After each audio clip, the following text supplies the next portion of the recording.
Oh, the Odin Pro, the Snapdragon 845 with the Adreno 630 GPU. Snapdragon is the processor. The nice, almost 6-inch display. The thick, big grips with M1, M2 buttons at the back. Analog triggers, very quiet. R1 and L1 buttons. Nintendo Switch joysticks. Won't even go there yet. The D-pad, just nice. The big buttons, A, B, X, Y, that yes, my thumb does cover them, but you can still kind of see my thumb. This device is nice, but it too has flaws. So yes, this device was actually my third device out of the whole lineup of all the devices that I owned, being something that I wanted the very first time I looked into these devices. It was a little bit more expensive at the time, so I did not go and buy it for that reason, because it was a hefty console in regards to paying what it was last year. Now, I got it this year in 2023 because I was waiting, and I knew that this thing would be a powerhouse. I didn't really buy any of these devices thinking that I would want to play PlayStation 2 that much, but as you can see, I have put a little bit of time into God of War 2, which is a game that I don't think I ever really played that much. I remember my friend playing it, but only God of War 1 and PSP versions of God of War I ever played that much, because I never had a PS2, I don't think. When I was younger, I don't remember, because I'm old and I don't remember every console I ever owned. I own a PS2 right now, but even it just sits in my shelf. That being said, setting up your emulation for any devices that you buy should be kind of easy. Easy enough for you just to be able to put a couple settings on it and then just start playing it without having to worry about if it's going to lag halfway through, if you're going to have any rendering issues, any software issues, anything like that.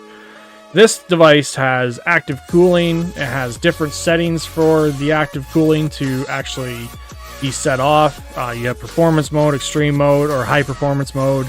You have different fan settings for sport settings. Let me see here. We have smart, sport, and quiet mode. So smart, I would assume, would be turning on when the fan starts or the device starts getting too hot. And as you can see, my device right now is sitting at 43 degrees, running PlayStation 2, whereas my Retroid Pocket 3 Plus is double that heat. And that's a lot of heat for a little device like this. Now, I'm playing God of War 2, which is a very high demanding game for the PlayStation 2. Without any sluggish or major sluggish on the game.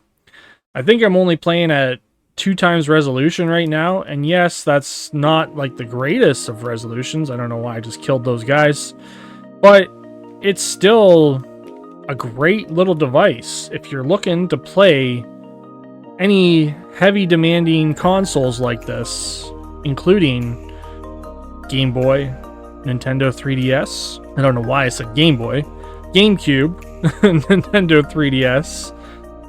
Yes, Nintendo 3DS works great for most games. Even Nintendo Switch 2D style games. I played Spelunky for a little while. There goes my box. And that game worked flawlessly. There's a bunch of games that work flawless with Nintendo Switch emulation using Skyline. I haven't tested to see if it works with Yuzu yet. I don't think it does, just because it is only on Android 10 still. But that being said, the Odin Pro, well, is this my favorite device? Other than all the other specs that it has, the feeling in my hands, it feels great. It's not too small. It's not too big.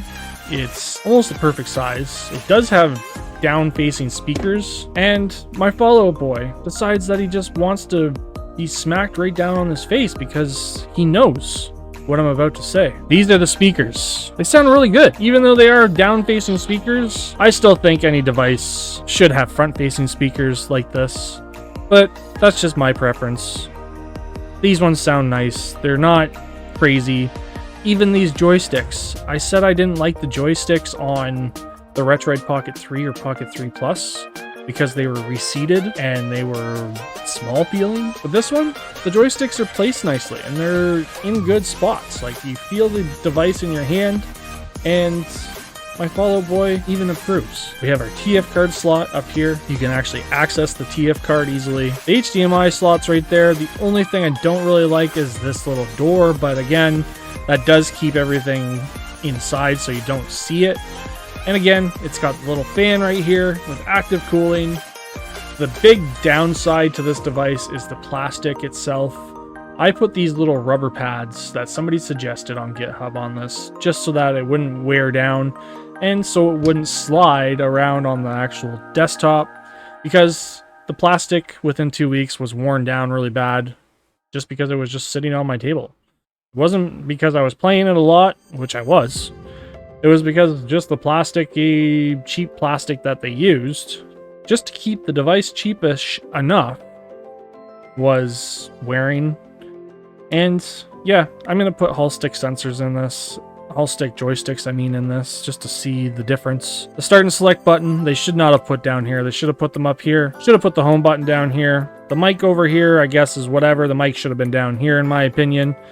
But otherwise, I'm not going to complain too much. Yes, I spent a little extra money on this. It was $258 USD at the time, plus tax and shipping.